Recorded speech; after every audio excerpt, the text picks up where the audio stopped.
Ustaz kondang Gus Nur mengaku tidak pernah belajar agama di pesantren atau juga mengenyam pendidikan agama secara resmi.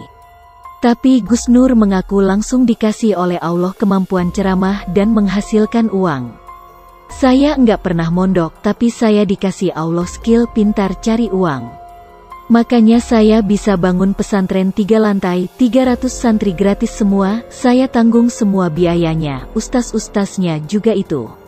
Ini belum tentu kiai yang mondok puluhan tahun tuh belum bisa, hidup itu kan begitu melihatnya, kata Gus Nur dalam kutipan wawancara yang dilansir hops.id, jaringan suara.com. Selain mengaku tidak punya uang untuk sekolah dan hanya mampu lulus SD, menurut Gus Nur belajar di pesantren tak jamin bisa berguna untuk masyarakat. Gus Nur menilik dalam sejumlah kasus, ada banyak orang yang menghabiskan ilmu di pesantren, hafal ratusan kitab, namun tidak bermanfaat bagi kehidupan. Hidup ini relatif. Banyak orang dari kecil mondok, hafal ratusan kitab, tapi dia tidak menguasai ilmu kehidupan. Contoh begitu dapat tanah, dapat pesantren, nggak berkembangkan itu, kata Gus Nur. Sebelumnya, Gus Nur mengaku cuma lulusan SD. Gus Nur tidak meneruskan sekolah hingga belajar ilmu debus dan ilmu kebal. Belakangan Gus Nur bermasalah karena bongkar kelakuan Nu di era Jokowi.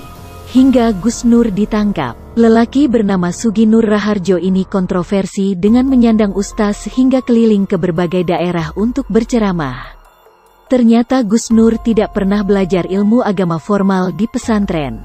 Gus Nur mengaku menimba ilmu tanpa seorang guru agama. Dia belajar autodidak. Gus Nur kemudian berkisah, sebelum mengenal dan memperdalam ilmu agama, dia sempat menghabiskan harinya menjadi pemain debus bersama ayahnya.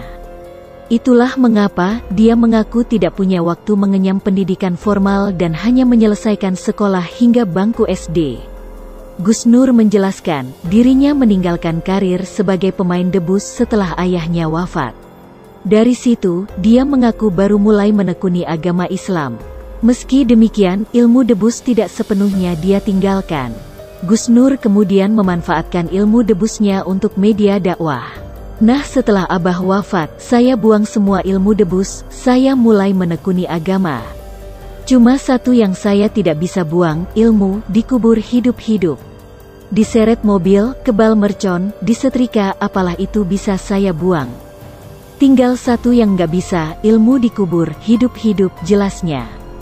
Sebelumnya Gus Nur ditangkap di kediamannya di Kecamatan Pakis, Malang, Jawa Timur, Sabtu, 24/10, dini hari.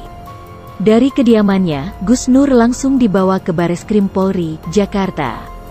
Gus Nur ditangkap karena dinilai telah menyebarkan informasi yang menimbulkan rasa kebencian atau permusuhan terkait Nahdlatul Ulama melalui pernyataan yang diunggahnya dalam akun YouTube Munjiat Channel pada tanggal 16 Oktober tahun 2020.